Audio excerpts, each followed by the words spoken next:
Ah, no, no, la seguridad, yo no estoy, You guys know El Chapo, the biggest drug trafficker in the world. We know him very well because we made a video about how he escaped prison. When he escaped, he was the most famous person that had escaped prison. In that time, every news main page was about El Chapo's escape. Every news media outlet was saying the biggest drug lord has escaped prison. His real name is Joaquin Guzman. This normal-looking human being was the leader of the Sinaloa cartel, a cartel that would scare people to death. This cartel would kill thousands of civilians, cartel members, police, politicians, and every other type of person. But murdering innocent people in cartels is a very normal thing.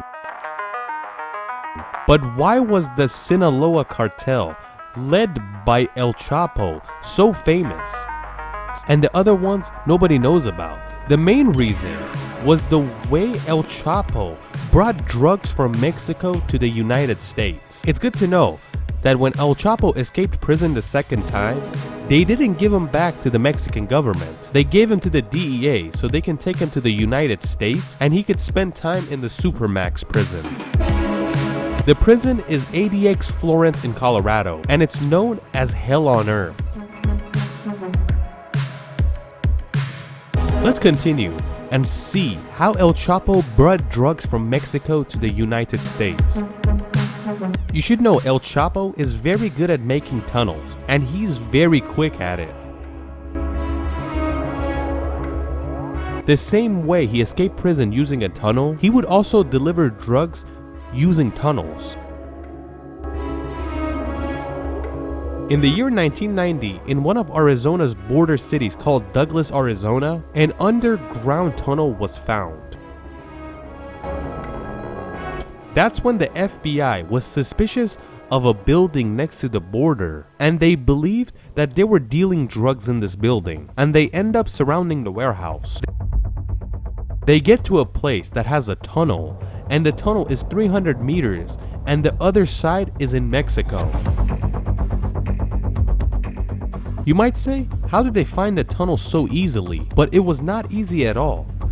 Opening this tunnel was like a James Bond mission. It was a hydraulic platform that had to get lifted up from the ground. And when the ground lifted, you could see a tunnel entrance at the bottom of it. It's also good to know that when the FBI agents saw this tunnel, they said it looks like it came from a James Bond movie. When you entered the tunnel, you're confronted with a very properly built tunnel that has plugs, lights, and a ventilation system. FBI thought they found something huge, but they didn't know there's tens of tunnels on the Mexican-American border.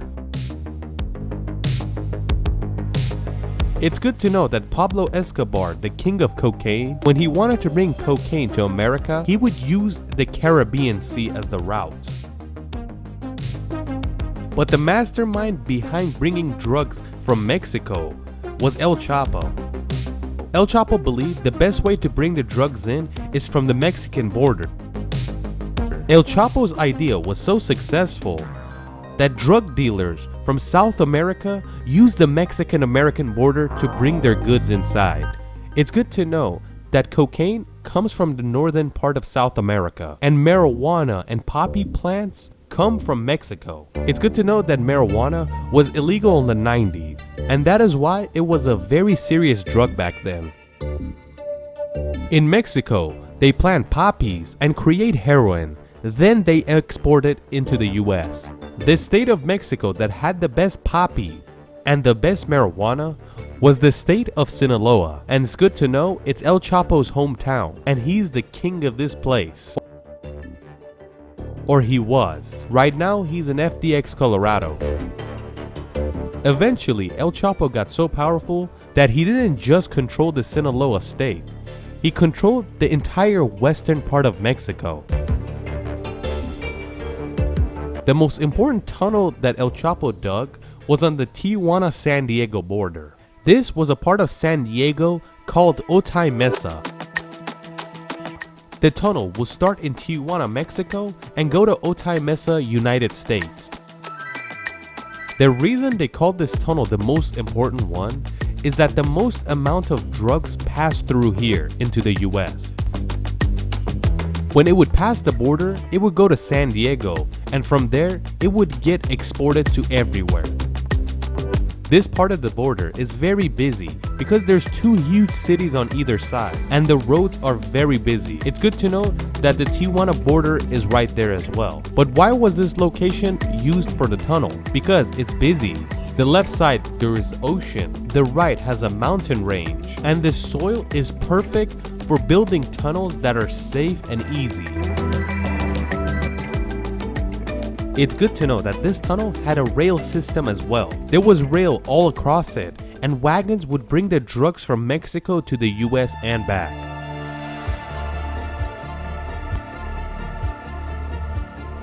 If you want to figure out how much drugs would go from Mexico to the US via this tunnel, we have to know that it worked 24 hours a day and it would not stop unless something broke.